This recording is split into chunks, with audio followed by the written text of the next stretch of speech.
You want to talk about it? I'd rather laugh about it. Let's get a little dark about it. On the Traumedy Show. Welcome to the Traumedy Show. I'm your co-host, Rachel Wilford. And I'm your other co-host, Megan Wilford. And I found my wedding dress. Yay! Yay! Oh, yay! Megan didn't know what I was going to start with. No, I know that you found your wedding dress, but I was like, yes, yeah! You do know that because you were there. I was, and it was so special because I didn't get to be there for the other one. You didn't. No. Yeah, I have kind of only had bad experiences wedding dress shopping. And so I was like, oh, this one's going to be so much better, redemption, whatever. And then I guess to start, the very first time I went wedding dress shopping, which was like 10 years ago. Insane. Now, almost, like 8.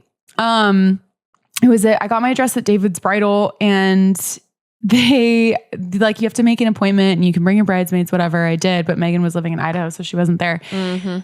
And they just kept, my stylist kept being like, okay, you have 42 minutes left of your appointment.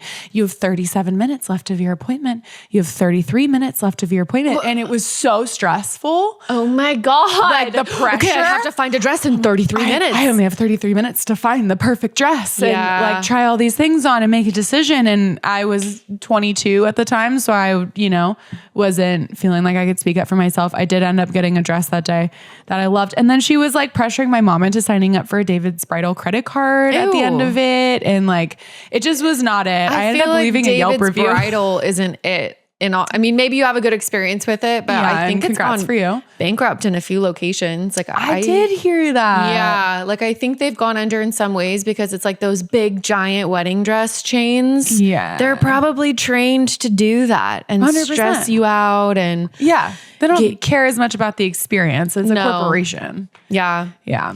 So that, and then this time around, I'm like, okay, it's going to be so much better, whatever. Me, you, Andrea, Nicole, and my mom all went because the places where I made appointments, we could only have a few people come. Yeah. And I found this place nearby that the reviews were amazing. And they're you're going to text her beforehand. She's going to ask you for the styles that you like, and she's going to pull them before you get there. And she's the best. I found my dream dress here. It felt more like a little kind of boutique experience. Yeah. And I was thinking oh, I'm for sure going to find what I want here. Yeah. And then I had made a second appointment for a little bit after, just in case, just a backup appointment for us to go to. So we walk into this place and she was 80 years old, first of all. For sure. It was her and her husband in there, and they were super cute and sweethearts. I don't know. The thing about this lady is she was a bit of a control freak. Yes. And you had given her some style options. And first of all, it took her 10 years to get you fitted into one dress because of her age and stature. And it was 4 or 5 dresses, and then you weren't feeling them. And instead of being let me be flexible. What? She kept saying she has thousands of dresses on site and all of these things. Instead of being let me see, she was well, you didn't tell me ahead of time that you wanted to see that style. And it was oh, I'm I literally sent you 6 pictures of what I'm looking for, and you didn't really pull any that fit what I was looking for. Oh, really? Yes. I sent her 6 pictures beforehand, and she brought out all these kind of sparkly extra They were so sparkly. That were just not me. No. And we could see it in your face, and it was just very clear that you weren't happy with the dresses, but then it was so hard to get her to pull any other option. Yeah. And at one point we're can we see something like this? And I think she looked at your mom deadpan, said nothing, and then got up and walked back to get one. She was so grumpy. She was so grumpy. And there was one point where, cause I was thinking my main kind of color was going to be yellow, and I spotted, or maybe it was Nicole, spotted a dress across the way across the room that had these little yellow flower details on it. Yeah. So I walked over to it in a dress that I was like already had on and was looking at it. And I was like, oh, wow, that's really pretty. She comes over and she's like all annoyed that I just walked across the room in the dress. Like 10 feet. Like literally. It wasn't even that She's far. like, these are brand new gowns. Like they're gonna like, you need to not be walking on this. I'm like, oh, okay, I'm so sorry. And then I'm like, she's so grumpy. And then I'm having to go in the dressing room with her with like full tits out. Like, and she's like, so when are you getting married? And she, you know, was she actually seeing your like full tit? Oh, for sure. Yeah. At both appointments, I was, you know, fully naked, whatever. I don't care. That. Like, so right. You're so right. Only certain people deserve to see your full tit. I'm one of them. Yes. And you're never grumpy about it. It's always a delight. It's always a delight. No, it was not it. And then we're like, can we try the dress with the yellow flowers? Well, that's out of your price range. Like it was very like, oh, okay. There's just different ways to say things. And like, I don't know, when you're shopping for your wedding dress and it's like, you know, quote unquote, like going to be the happiest day of your life. Like there's a lot of pressure to find the right dress. And like, you might not know exactly what you want, but like when you try things on, you're like, okay, I know I don't want that. And you kind of like get closer and closer and closer as you put them on yourself. I think I tried 7 in the time that we were there. And she was kind of looking at me like, well, what do you want to do now? And I'm like looking at her, you're the expert. Like, can you help me? Like, what? I don't know. I need more. I can't. And then at one point there was one that I tried on that I liked certain aspects of it. And she was like, oh, well, you can just like customize the whole neckline because I didn't like the neckline. You can just totally alter that and change it. And my mom and I are looking at each other like, I'm not going to spend another like $1,000 to change a dress that I've already spent thousands of dollars on. Like I can go find what I want. You're too lazy to get up and walk around it. Like what you were looking for was not like a wild ballpark style. No. It was a very like, can I just have this, but in this cut? And it was like, oh, we can customize it. No, just bring me something similar of what I'm talking about. Yeah. It was strange. And then she told me this story as I'm, you know, full bare-breasted in front of her. She's like, oh yeah, I had this bride come in the other day and I had her just try on a few gowns and she found the one and she was like, thank you so much. Like I've tried on so many wedding dresses already and I'm so overwhelmed. And I'm like, as in like, oh, I should be thankful that she's only having me try on a few. And I'm like, okay, that's not even close to what was happening. Those are like your first 6 you tried. I needed way more. Yeah. So we left there and I honestly was like feeling pretty discouraged, but I was like, okay, at least we have this other appointment. Like, I don't know, who knows, maybe it'll be better. It was totally my Hail Mary booking. And then every dress that I think the one I ended up getting was like the 3rd one I put on or something. But for sure, even the very first one I put on, I was like, okay, this is much closer to what I'm wanting. And as we kept going, it got closer and closer until literally, I think the 3rd one I put on, we were like, oh, holy hell. Yeah. And then every one I put on after that one, it was like, well, I like this one, but it reminds me of another one. I think that was one of my comments. Like, you know, I really love this. It just really makes me think of the 3rd dress, which we all like. It was just so clear that you liked that one best. Yeah. That it fit you the best. It was the sexiest. I don't think your mother necessarily liked it quite as much because it's not, I mean, it had a little sex appeal to it. Sure. But it was still super appropriate. Yeah. It just wasn't as like your super traditional wedding dress. It was a little more unique. It might not have been like her first choice, but I think she still was like, okay, yeah, this is really pretty. It looks good on you. Like, I get it. Especially after you tried on so many. And it was like so clear that one was it. There was no competition. No. Mm-mm. Well, there was a couple others in the video that I also really liked. Sure. But, I'm so glad you had that experience of feeling like this is the one. I'm sure a lot of other brides and people who are engaged can relate to the way we romanticize trying on wedding dresses, especially after growing up on Say Yes to the Dress. I remember you and I, like, we would like draw our dream wedding dress. We would actually. Yeah. I wonder. Wow, I wonder where that ended up. Oh, that for sure. In the or something. You think we threw them away? if it were up to like, I'm so bad at keeping things. That's true. If anyone kept it, it was you. Like it wouldn't have been me. I wonder if but I remember somewhere. It was when my sister got engaged when she was like 19. I remember you and I were just like, wow. And I think it was that weekend we were drawing our design or our dream wedding dress. And we would watch Say Yes to the Dress. And it was just this whole like, we romanticize these $15,000 gowns and the drama and that you're just going to have this magical moment. And I'm sure that is not the case for a lot of people. It's stressful. Like you think it's going to be this like wonderful fun time with champagne. And sometimes it is. And it should be. It should. But yeah, it's not always rainbows and butterflies. And like, I'm lucky I found it on the, day that I looked and it didn't take weeks or something. And I had to keep going and going and keep getting discouraged or whatever. Because then you feel like a burden if you have people going with you to each visit or something. And then you're like, I don't want to drag people. Like I know the people pleaser in me would choose one I didn't even love because of my friends. And it's just an interesting experience. Especially me, because I'm like, I've already done this several times. Like, oh my God, Rachel, like, it's okay. You don't need to, it's that kind of feeling. Right. But luckily also at this place, the stylist was so awesome. She was so Do you remember rad. the name? Her name was Anna at Ferndale's in Tustin. Tustin. She was so awesome. She just rapid fire throwing me in gowns.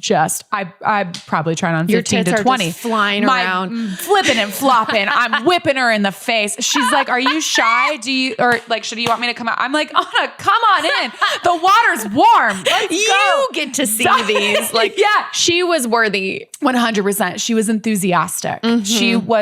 She was my girl. And then at the end, because the other thing too was we had planned to do a video where I'm trying on dresses and like, you guys have seen it now. Of like, help me pick my wedding dress. And Lord Farquaad's just like in the middle there. So I thought like, I'll do it at the first place. And then the lady was so like grumpy that we were like, there's no way. I'm not She wouldn't even her. know who Lord Farquaad is, honestly. No. If I had to guess. I wasn't going to explain the lore. She already was making us feel like I was wasting her time kind of like, and it's been an hour, TikTok, buy something.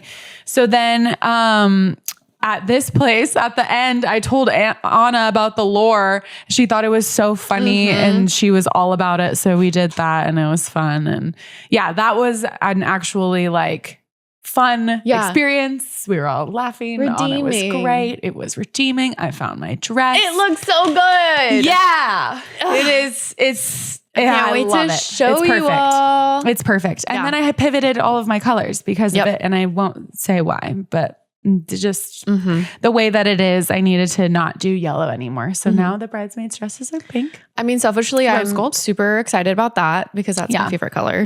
And I'm very excited for my bridesmaid's dress too. They're gonna be so good.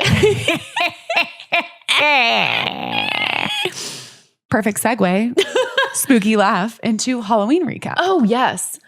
Because our last episode, we were talking about like what we were going to be, the costume contest, all the things. So spoiler alert, Rachel and Bullseye won the costume contest. Woo! Yay! We were thrilled.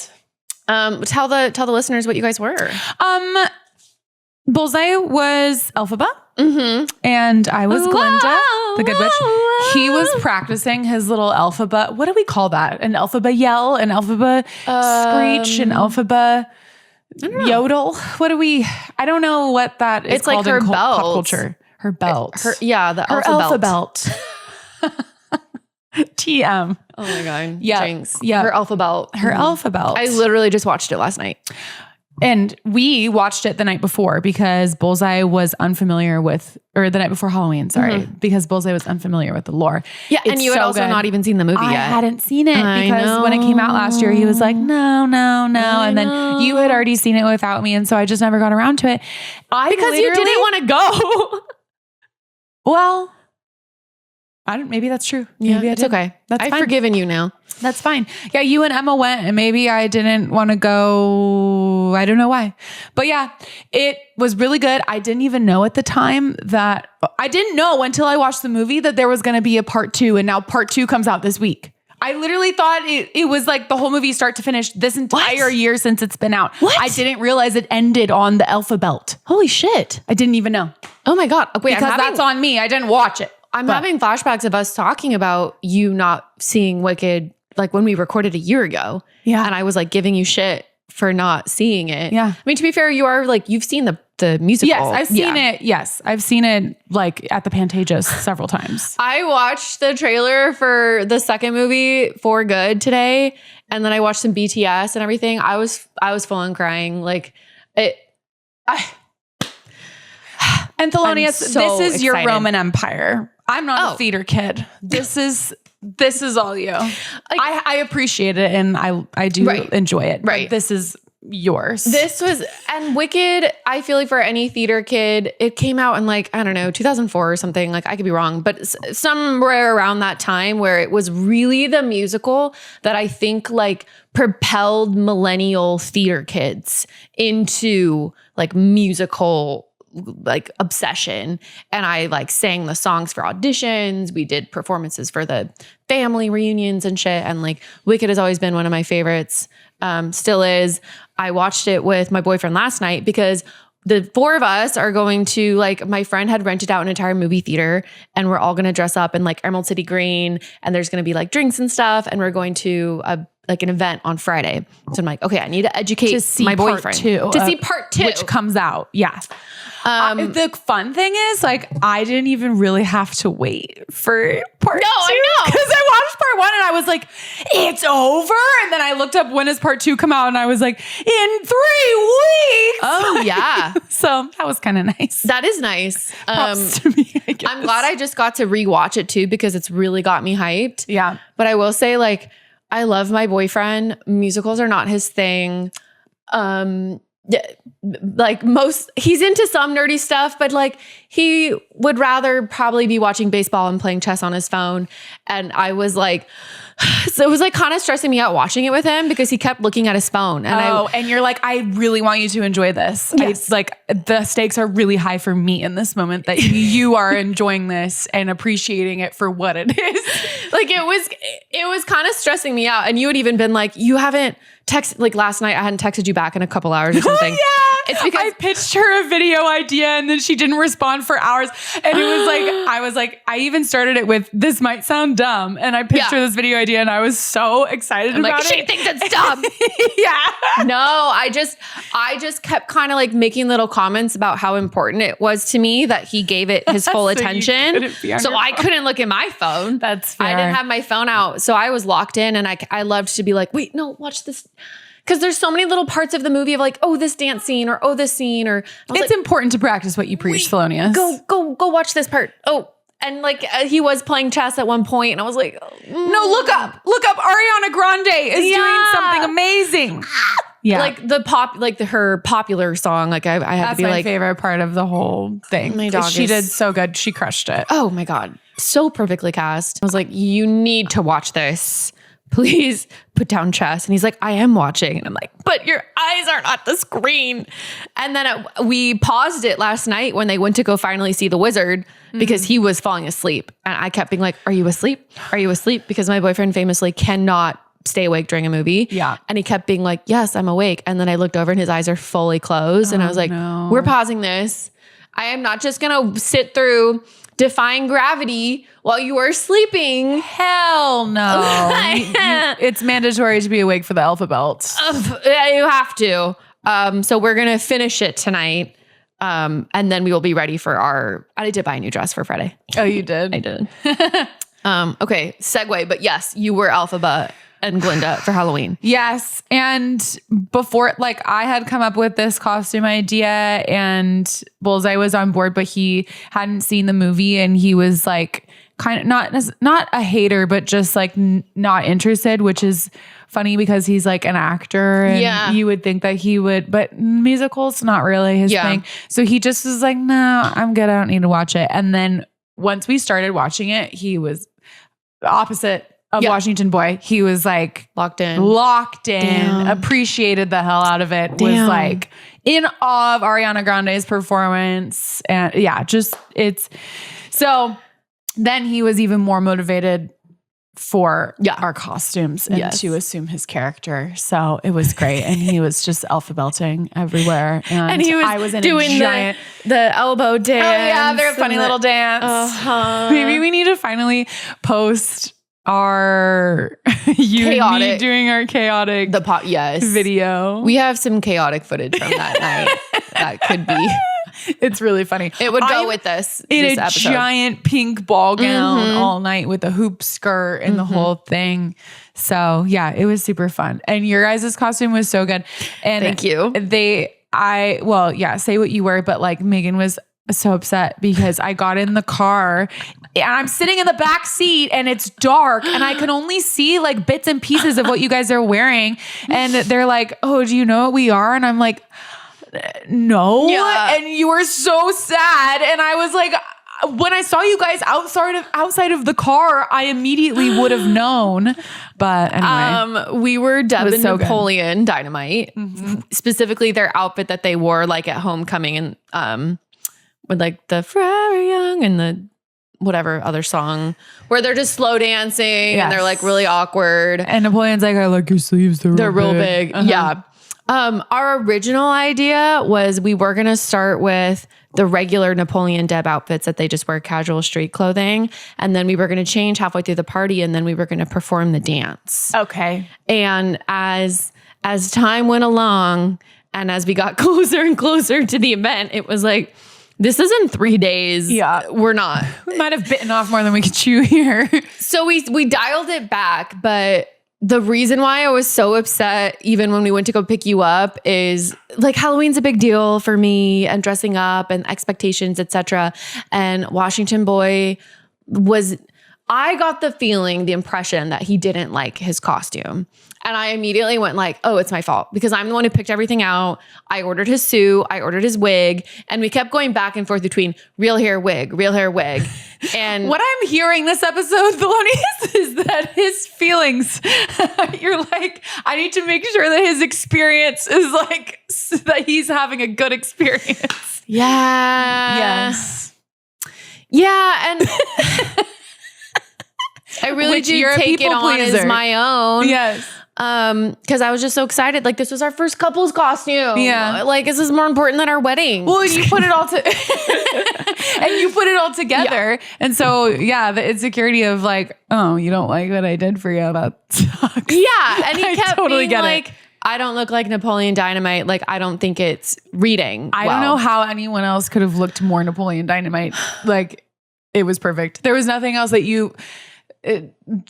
there's nothing else that you could have done for his costume. It really was exactly like the movie. Yes. I think the wig could have been a little better. No, but it was perfect. I think he was honestly feeling like sometimes Washington Boy gets a little, I don't know, weirdly insecure about certain things. And I think he was like, are people even going to know who I am? And then he was making comments like that. And then it made me so upset. Yeah. And then he was like, oh shit, I fucked up. And then he like doubled down on like, no, it's so good. I look so good. And which then like, you're not stupid. So you're like, oh my God, he's faking it. It's not how he really feels. I'm like, I can't even straighten my hair. It's too puffy. And then we're so late. And then Washington's like, okay, why don't we trim the wig? I think that might help. And then we decided to do a full-on haircut as we're already like an hour late. So by the time we pick you up, my anxiety and like this has happened so many, and then it's going to continue happening the rest of my life. Hopefully it gets better, but like shout out to our anxious girlies. Yeah.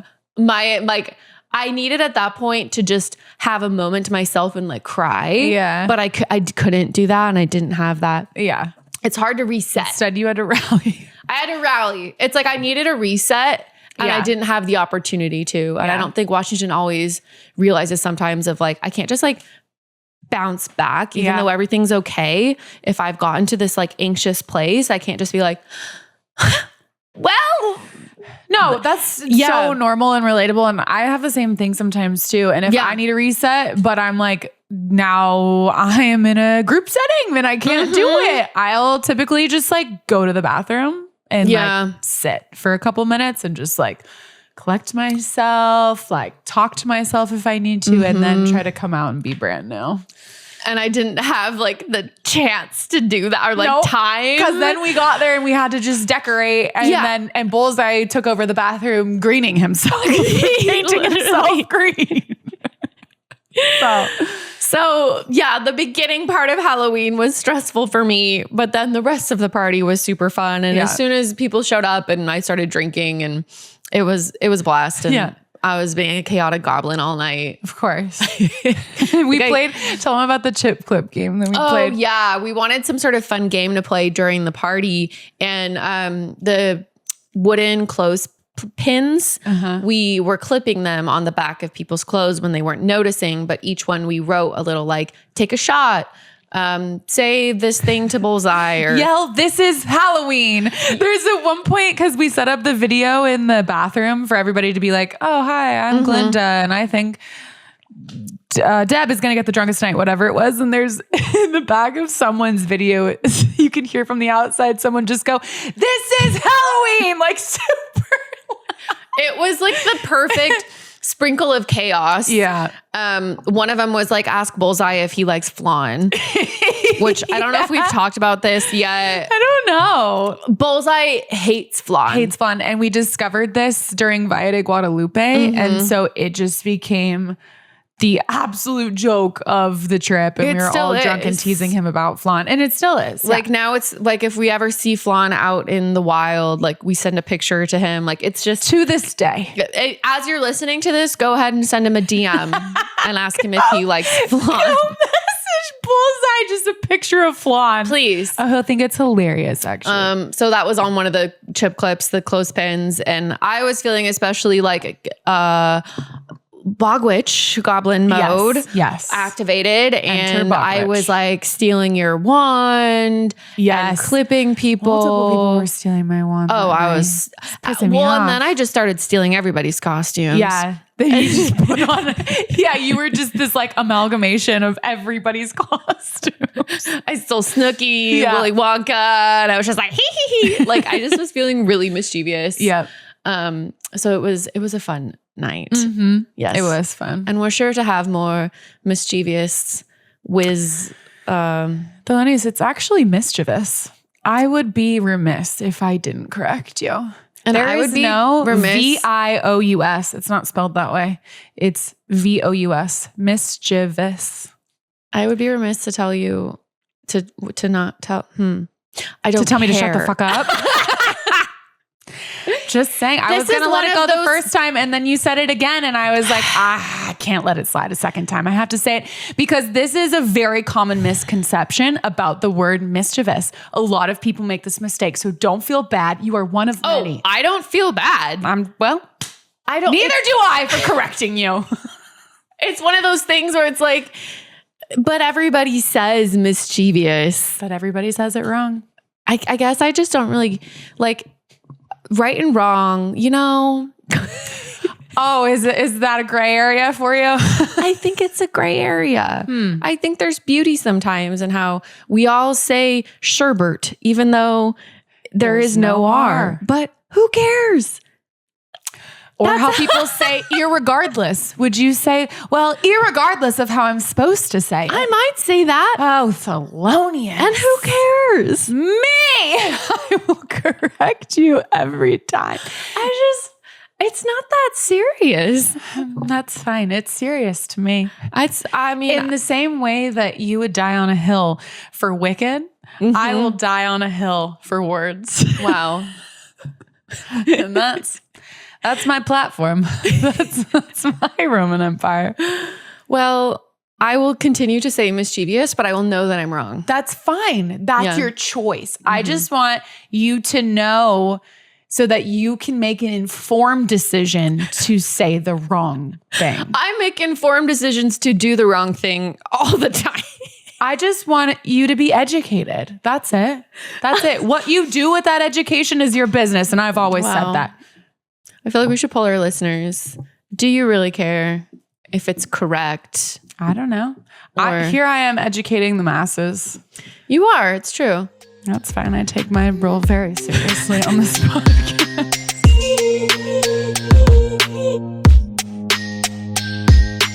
Shall we move into our pop culture traumedy corner. Yeah. I can't remember. Trending trauma. Okay, yes. Our trending trauma. We wanted to talk about All Her Fault. Yes, so because we've both been watching it. Trending trauma, All Her Fault. On what channel is it even on? Peacock. Peacock. Yeah. So good. Mm-hmm. I don't know any of the actors' names on the top of my head. Hooked me from the beginning. It's one of those. I was talking about this with my friend Emma, and yes, you do know the actors. Dakota Fanning. Okay. Yeah. There's one. Yeah. Pete from The Office. I didn't know the main woman, Marissa. I had never seen her before. But Pete. Oh, she's from Succession.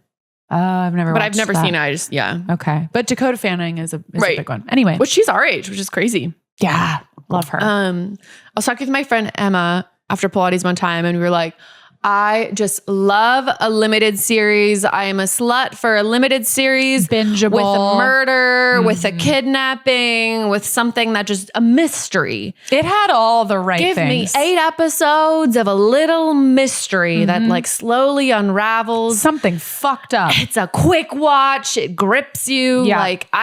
It makes you rage against men. Yes. Yeah. I am not done with the show yet because I haven't had time to catch all the things, but I'm almost done. I have an episode and a half left, and this isn't a spoiler at all. Like, this is like what the show is about. This woman's son is kidnapped. Well, this couple's son is kidnapped, but it really does highlight. It's not all her fault. It is not. But like when they do the first press conference, and it's this conversation and shedding the light on working mothers and the mental load. Yes. And reminds me of some guest interviews we still have coming out this season of, even though there's 2 parents, the way that culture and society just turned on her immediately. Oh, it's your fault that this nanny abducted your kid. Even like, you didn't check this. You weren't on top of that. Like, yeah. They're just expected to know everything and do everything and have the whole house load plus the workload. And you can even the husband's mindset and his demeanor in these conversations. It's like, oh, you didn't? Like, okay, wow. I love when the detectives were talking to both parents and they're like, and what did you think when you interviewed the nanny? He's like, oh, well, I didn't. And like, what? There's, I don't want to spoil any more of it later, but like it really, I just was filled with so much female rage. Yeah. Especially in the first few episodes when you're just like, holy shit, it's not all her fault. And this is not only a show about a mystery kidnapping. It is just a show about like what it's like to be a working woman. Yeah. And how kind of impossible it is. Yes. I loved that trope throughout because I felt like they did such a good job of, I don't know, just like painting the picture of it. Like it was just, it was a subtle enough like trope woven throughout. I feel like it wasn't like, I don't know. It wasn't in your face. Yeah. Which I feel like men could watch it and like, it's maybe even miss it. Right. Like it's not in your face about it, but there were so many little moments where I was like, like, oh my God. Yeah. Why is all of that on her? Right. You're not involved at all. Like Dakota Fanning's husband was so infuriating. Oh my God. The worst. Yeah. Highly recommend. Great little show that's out right now. I think it's been trending a little bit on, I don't know, socials or whatnot. My sister loves kidnapping stories. It's like her. My sister loves kidnapping. It's like her fixation. Well, she got a criminology degree because like she's so interested in like crime and law but like specifically child kidnappings and like missing children is like her bread and butter. So as soon as I started watching that, I was like, oh, my sister's gonna love this Has she show. seen it? I told her to start watching it. I don't know if she has started, but if kidnappings is your thing, you'll love this one. Dancing with the Stars. Okay. I will admit I'm not like fully caught up on it now. I think, are we like in the finals, semifinals? It's almost the semifinals, I think. I think there's like 5 or 6 teams left. It goes on for a while. It does. There's only like 2 more weeks, I think. Have you been watching it every week? Oh yeah. Bullseye You're and I are more so locked into in than it. I am. Bullseye and I are so into it. We have been watching since the beginning. I've never watched it before. Oh, okay. I started watching it this season because of Whitney from Secret Lives of Mormon Wives. I started seeing all of her like promo videos on Instagram and TikTok because she's such a social media girly. And her partner were like so funny and I could see the chemistry. And I was like, she is going to fucking eat this season. Like I am not even a huge Whitney fan. I feel like she's going to win. Well, maybe. There are some other really good ones though. Like Alex Earl is fantastic. Oh, is she still in it? She's fantastic. Okay. She is so good. And then Robert Irwin is amazing. And who's the other one? Obviously. Oh, Dylan Efron has gotten so good too. Zac Efron's brother? Yes. Random. The transformation of him from the beginning, episode 1, he was trash. And now oh my God, they're so good. He just did the most insane dance last week. Did Andy get finally kicked off? Yes. Thank God. Dude, thank God. Bullseye and I were so upset about that every week, honestly, because he was staying. Yeah. And like people were getting kicked off, like Jen from Secret Lives of Mormon Wives, who like really should have been there another week. Sure. Like, he was. Did you follow him on TikTok or Instagram or anything? No. So, okay. The thing about Andy, he's lovable. I get it. I get it. He was so pure and so wonderful. And in the first few weeks and fair. of TikTok, I agree it went on too long. Yes. But he was really like, I get it. He's adorable. He's wholesome. Yeah. I'm with you. Like, I think that's awesome, but that's not what we're voting for. No. We're not voting based on somebody that is the sweetest, most teddy bear of a person. You're voting for who has like made the most improvements week over week and is doing the best dances. And it was not him at any point. He was on the bottom every single time. That's why it's kind of a popularity contest too. It totally is. It totally is. Like, it's not a fair, it doesn't really seem like, no. It's a little subjective. And you can vote up to 10 times for each contestant. It's giving like crazy. Old American Idol, the way that you used to call in to vote. Exactly. Yeah. Well, and only the East Coast can vote because So that's another problem is that, so tonight, there's an episode tonight as we're recording this, where it's recorded live on the East Coast. And then on that same episode, they close the votes and somebody gets voted out. So that's happening 3 hours ahead. So everybody over here hasn't seen the episode. We can't vote based on what we're seeing. Wait, and by the time we watch it, someone's been kicked out and it's done. You're kidding. I'm not. You're kidding. It's hugely problematic. It's even filmed in LA. Is it? Yeah. Yeah, that's what I thought too. It's got to be. Everything's filmed over here. So the people even watching it live, like, wait, what? Over there. Yeah, it makes no sense. So I think it was Chicks in the Office talk about this all the time. And I love it. And they said that this is not how it used to be. They used to have a dance night and then like an elimination night, like American Idol used to do. I don't know if they still do it like that, but American Idol used to do that, right? Like how we would watch it back in the day. We'd watch it and then you'd have all night, all day to vote, whatever. And then the next night they would be eliminated. That's what they need to bring back. So they're doing it all in one night. It's like, okay, 3 hours to vote. And then we come back and tape. So it's like, no, they don't even come back. It's literally, they do the dances and then immediately they're up for elimination and that's it. And so people are just voting during that time and then that's it. Okay. What the fuck? This is wrong. Yeah. I mean, I'm not voting. I haven't voted at all. I could just sit vote here for your favorite and vote like, I really want Whitney to win.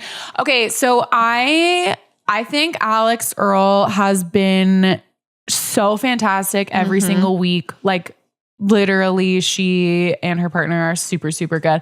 I would be thrilled if she won. I have never been like a big Alex Earl fan or anything like that. I feel like you have the true spirit of the show and that you're not even like, oh, I've always been an Alex Earl fan. No. You're just like, I'm going off the dancing, babe. I'm literally, I'm totally unbiased.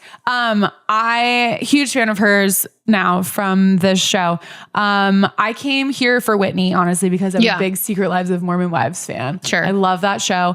And so I watched it because Whitney and Jen are both on it. I think Whitney has also been fucking phenomenal since week 1. I've seen all of her performances. Like I always see the reposts of everything. They're insane. They're so good. Insane. Their chemistry together is unbelievable. The controversy with her is that she has a dance degree. So people are like, oh, that shouldn't be allowed, but whatever. I don't really care about that. There's always imbalances with it. You know? What I'm really interested to see now this week, because Secret Lives of Mormon Wives just came out last Thursday. Right. And in the show, you haven't watched it No. yet, but do you want me to tell you? Sure. Yeah. So she doesn't film the first few episodes. She's like, I don't want to be a part of this anymore, blah, blah, blah. Then she comes back and says, okay, so I found out that I can't be up for Dancing with the Stars, like to be picked for the show, unless I film Secret Lives of Mormon Wives. So I'm back, and I'm just going to be honest. That's why I'm back, because I really want to be on Dancing with the Stars. But that's just me being candid. I watched that agape. I'm like, you're kidding me. You're crazy for admitting that. And now I feel like people are going to be pissed and be like, oh, I'm not voting for her anymore. Like, fuck you. I could totally see it. What?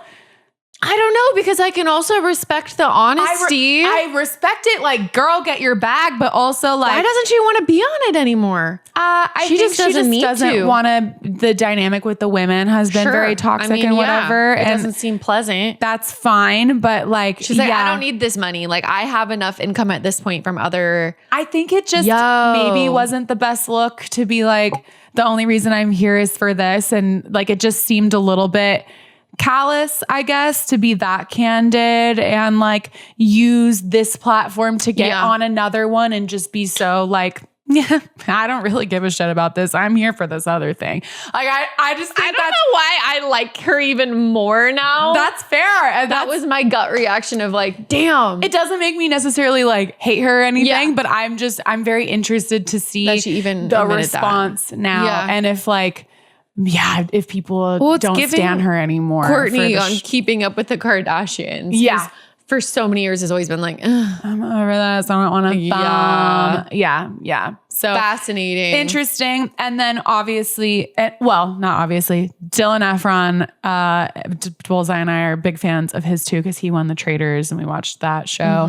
And he is so wholesome and adorable. And he has made insane improvement. Like, talk about the crux of the show is like watching someone from episode 1 who's trash dancing and then make it all the way to here, and how great they are now. Like, oh my gosh, he's made so much improvement. He's amazing. So love him too. And then Robert Irwin. I just love the Irwins. Listen, if you want to vote for someone wholesome and adorable and lovable, who's also an incredible dancer and should be continuing on this show, let it be Robert Irwin. Versus Andy. Versus Andy. Sure. That makes sense. Like, yes, Robert tugs on the heartstrings, but he also has the skills and the talent and like to back it up. I love that he's like America's sweetheart and he's not even American. We accept you, Robert Irwin. Sure. You're one of us. Please. You are his mom's American. He's an honorary American. He's like the hottest single guy. Is he like 21? Yeah. Yeah. I remember we were out one night and we'd all been drinking and I'm like, Robert Irwin is so hot. He's 21. He's 21. I was like, I don't know. The younger men is fun sometimes. Like, I think I was like, I would go on it. He's an attractive, cute boy. For sure. Boy. Man, he's a man. A year ago, if Robert Irwin asked me out and I was in my single, like, post-divorce hoe phase. 20 and 30. I mean, I would say yes. Simply because he's Robert Irwin. But what if he was just like a nobody? No. I would never seriously. We love the honesty, Thelonious.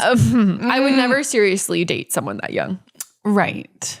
But there are other things you could do with a 20-year-old that don't require a commitment. And you've always said that. Like play Mario Party. Yeah. That's what I was talking about. Yeah. Going to Michael's and like doing a craft night. That is a really fun time. Especially with a 20-year-old boy. He's just so sweet. Yeah. And I mean, he is very attractive in all of the things, but like truly, I just appreciate how sweet and wholesome he is. And my heart lies with Steve Irwin. And I go through this like whole spiral. I call it my quarterly Irwin spiral. Is it on your calendar? Your quarterly Irwin spiral? Well, it's kind of unexpected. So you feel the vibes. It comes with the wind. And when it does, come up, then I have to block out my whole calendar for the day. I'm sorry, it can't take this meeting. I'm currently spiraling over like unseen footage of Steve Irwin talking about his wife 30 years ago. Yep. And in fact, I quit. I can't do this anymore. Steve Irwin's not with us, and I'm not with you anymore. Oh, it is really sad. It is really sad. The way that he talks about his wife when you see him, and he was so young. Mm-hmm. I mean, I don't even know, like early 30s or something. And so no, I can't imagine. Like unexpectedly tragic and not fair. And like every time I see an old footage of Steve Irwin, I'm just like, yeah, nothing matters. I don't know. No, I'm with you. It's wild to me now to have a partner where I'm like, I'm not worried about him like doing something bad. I'm worried about him dying.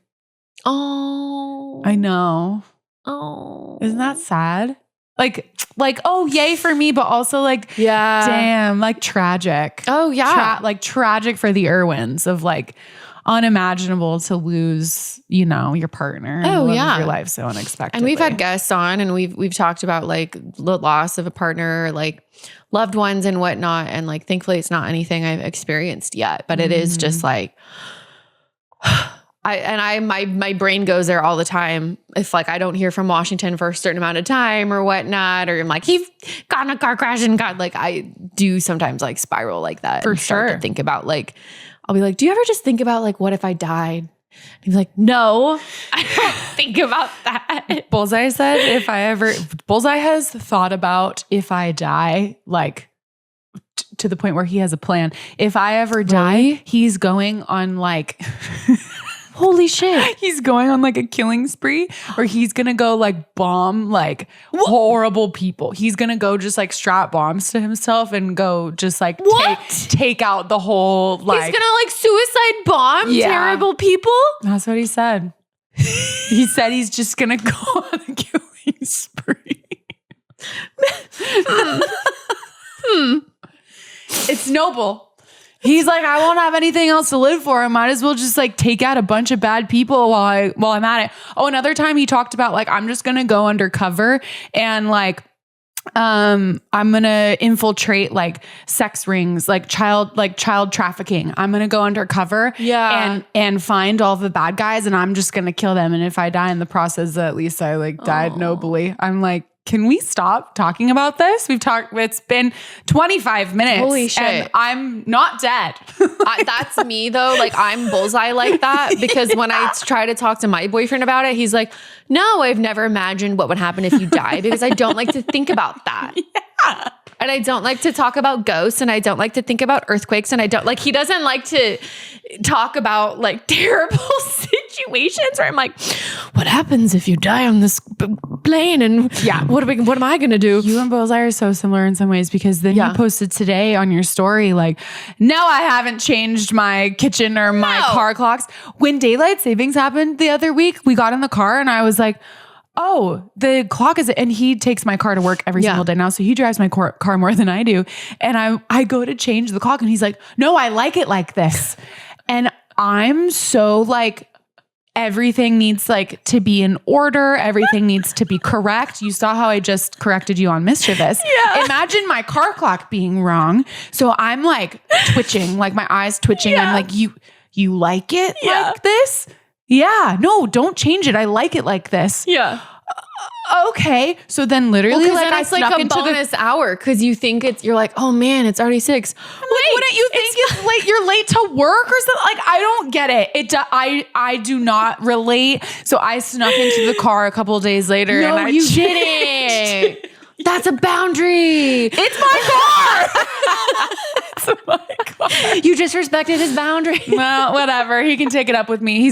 He never said anything. I hope he just forgot, honestly, and didn't realize and was like, oh yeah, the clock's just correct, as it should be. Clock like above my oven right now is like an hour and 15 minutes off. And my mom was here the other day and she was like, I'm going to change. Like she was so bothered by it. And I was like, I like it. Like you're crazy. That is so chaotic that I cannot. Sorry. I'm just mischievous like that. No! Oh God. Double whammy. Oh my God. The fifth tower. We just lost it. Going down.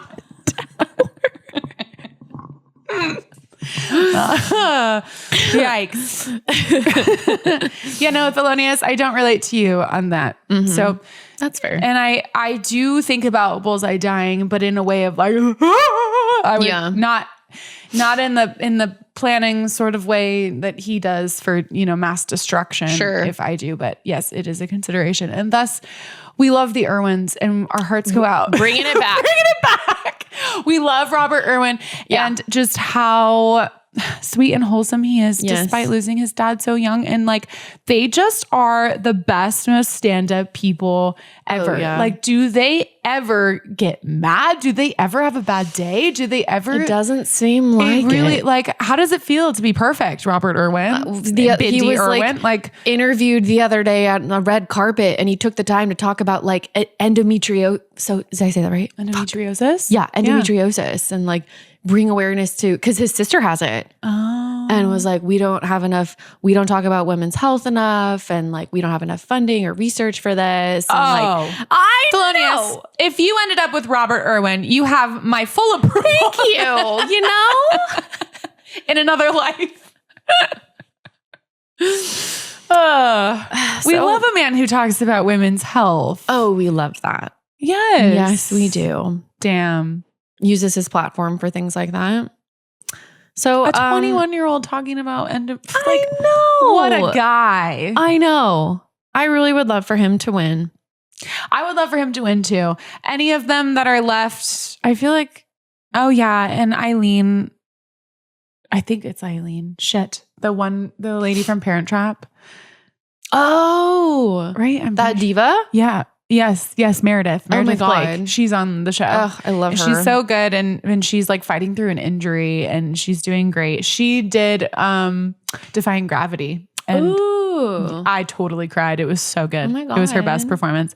So anyway, all of them are great. And that's, we'll just see who wins, I guess. This is a pretty heavy pop culture week, but there's just a lot going on. It's true. It's a big wide world out there. It is. And this one really is for you. I mean, I'm very happy about what's going on, but Thank you for saying that. Oh, of course. I'm thrilled. We haven't even said what it is. I'm thrilled at this news, but it means something extra special to you. The suspense is killing them. Thank you for teeing me up. Mm-hmm. It's an honor and a privilege to be sitting here today and talking about this, actually. Mm-hmm. For the first time in a decade, Hilary Duff has returned to music. A collective moment of silence. Thank you, everybody. A really respectful way to honor and appreciate the Queen returning. I'm so excited. I'm so excited. I knew she's been teasing it for months. Yeah. And I've seen her husband in concert. His band is Winnetka Bowling League and he's so good and he's so funny and I love them together. And he has written all of the songs that you love, but you just didn't know that he wrote them. A lot of really big hits. He's hilarious. He's so great. So precious. So hilarious. We love him. We love him. Yeah. Oh my God. Yeah. And so I'm they've got to collaborate on music together at some point, and they have. And I love this song. It's called Mature, and it's so good. And she has so many little Easter eggs in there of her older music or other, stuff that she's done. And it's so good. And she's so cute and gorgeous. And I'm thrilled. Unbelievably gorgeous. It's not fair. It's She's 38 now, I think. Like, if I look like that when I'm 38. She's so pretty and kind of like Robert Irwin. Just there's really nothing controversial about her. Like, heart of gold. Really, truly. And like such a good mom and philanthropist. I actually don't know that. I'm just making it up now. I'm sure she is. Are we shipping Hilary Duff and Robert Irwin? Just kidding. We love Matthew Coma, her husband. She might be a little too. I'm like, I'm not too old for Robert Irwin. Yeah. But Hilary Duff is. We draw the line at a 17-year age gap, I guess. She really is like a millennial icon. And the fact that she's coming back feels like this homecoming of like, hell yeah. Yeah. Rise up. I've cried. You know? I've screamed. I've danced. Bullseye and I just listened to the song over and over and over again. And by his choice, I will say, he is just as excited about it as I am. He started learning all the words. We just I can't wait for more music. Dude, I can't wait for more music too. And then I tried to get into I got in the pre-sale. I had you in it. I had me. Well, you weren't in the pre-sale, but like all hands on deck. Sabrina, Bullseye, we were all hands on deck trying to get tickets to one of her 4 shows, one of which is in LA and the other 3 are far away, Canada, London, New York. We didn't get in the pre-sale. I think Bullseye was like 6,000th in line. I was 8,000th in line in the waiting room. I think Sabrina was like 14,000th in line. The venue has like 1,200 seats. Yeah. So it was like the hottest ticket. And then we tried in the general sale and it was open for like 3 minutes and then it was sold out. And so we didn't get tickets. It's okay. We'll try again. Like, this is my dream. I never thought that I would actually get to see her live. I thought I missed my chance when I was young. And it's like been Have you never seen her live ever? No. I know I did, but I was so young. Like, it was like... You did? Yeah. I didn't know that. It was the Our Lips Are Sealed tour. How was it? Again, like, okay, the thing I really remember from it, I was really young. Like, it was right after Hilary Duff, right after Lizzie McGuire ended, I think. And it was her being like, okay, now I start my music career. And she must have been like freaking 16, 17 at this point. Yeah. And my mom took me to the concert, maybe with like my cousin or something. And I just remember she was wearing really low-waisted jeans and she was singing Our Lips Are Sealed with her sister, Hilary Duff. And I just remember my mom being like, well, this is like a little sexual. Like, she was a little bit offended, which is so funny because it was not at all inappropriate, but like you could almost see her butt crack but that's just what jeans were like back then. Like, they were so low-waisted. But truly, that's all I remember. I had jeans like that too. Yeah. Everybody had jeans like that. God forbid I ever wear jeans like that again. No, absolutely not. No. But that's all I remember. So I must have been pretty young because I can kind of only picture, maybe it was even a bigger Disney. I love that your main memory is like how your mom felt about her jeans. Yes. And it was like a specific moment, I think, where she was like kind of shaking her ass or something. Oh, that's so and my funny. mom was just like, oh no. Imagine like the children at a Sabrina Carpenter concert. Oh, nowadays. Oh, I know. Like, Hilary Duff she didn't even push the envelope. Absolutely not. She was so wholesome. I did just listen to her whole podcast interview on Therapist with Jake Shane. Yeah, I haven't listened to that yet. I had a long drive the other day. I'm a fake fan. Fake fan? No. I just had a long drive the other day, but it was really cool to listen to her talk about why she came back to music and what it was like touring and even like being a teenager at the time. And she was like, I think the most scandalous thing I ever did was at one point she had a jelly clear bag and people thought they maybe saw a condom in the bag or something. Oh, what? No. And she was literally like 17 or 18. And she was like, I was a teenager who did, teenager things, but it was like, back then when there was no Instagram and immediate like posting things, you couldn't control the narrative lots of times. And she told the story about like the paparazzi just taking a picture and immediately posting it and her mom calling her and being like, is that a condom? Are you having sex? That's crazy. But go listen to that interview too, because it's very wholesome. I will. Next time I'm like cleaning my house. Well, I need to vacuum tomorrow. So honestly, I might listen to it tomorrow. Is that like a huge chore or something? Vacuuming? Yeah. Yeah. Have you seen my dog? Yes. Dude, the hair. Is it like the couch too? Or like? Yeah, I'll probably do the couch tomorrow too. Yeah. But yeah, the floor definitely needs vacuuming. Sure. So I'll clean my house and listen to it. And then maybe go on a long walk to finish it. That sounds lovely. Yeah. We didn't even address that tomorrow's Thanksgiving when this episode comes out. Oh, is it? Yeah. So happy Thanksgiving, you turkeys. I will be in Washington. I don't know if I should dox the town. You're going to see it if you follow me on Instagram. I'm going to be in Washington Boy's hometown, and I'm going to be meeting his family and his friends, and we're going to go out to the bars, and yeah, it's going to be we're going to do the whole Wednesday night before Thanksgiving thing where everybody goes out and they come home for holidays and whatnot. I'm going to meet so many of his ex-girlfriends. Oh, great. So I'm going to look really hot. Yeah. So she's going to a workout class after we finish this episode so that she can just be in tip-top shape. I would be lying if I haven't been thinking about the fact that I am going back to meet all of his like ex-girlfriends and ex-flings and friends and family and stuff. And I'm like, I need to keep it tight for that. How do you feel about that? About meeting other girl, like I would like me, that just sounds like my worst nightmare, but we have different traumas, obviously. So I would just hate to be like, oh, I have like met one person that he like had a thing with and like she's great and totally fine, but like knowing that I was gonna have so many interactions with so many of them, I would be like, that just sounds like my personal hell. I hate that. No, I don't know. Maybe I like the little bit of the drama of it. Oh, wow.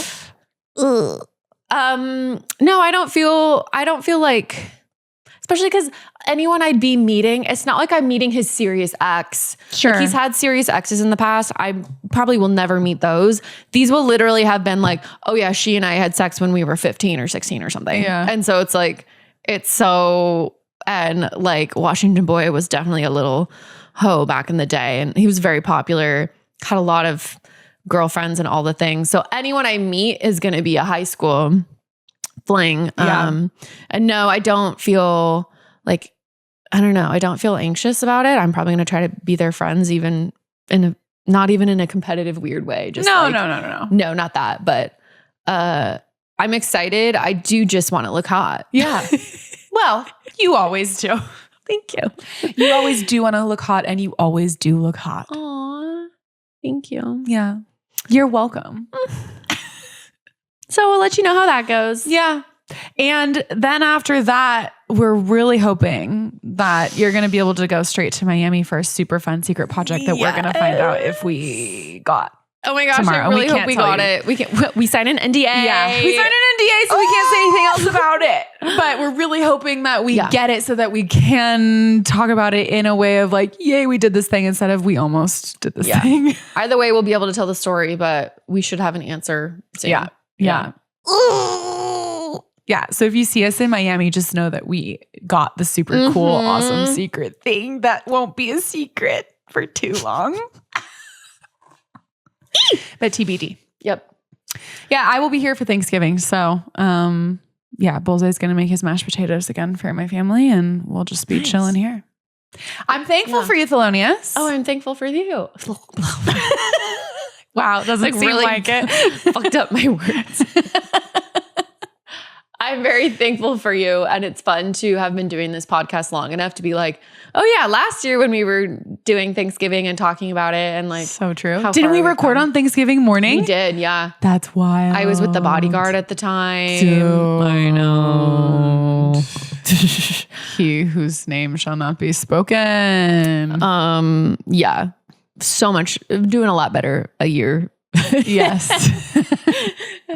A year from then. Yes. And we're thankful for all of you guys for listening, and we hope you have a wonderful Thanksgiving. Have a great Thanksgiving. Yeah. Don't forget to rate, review, and subscribe wherever you listen to your podcast, and follow us on Instagram and TikTok at the.traumedy.show.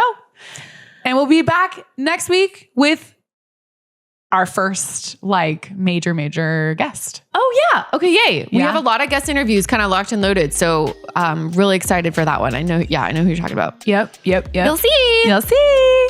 Bye. Happy Thanksgiving. Bye.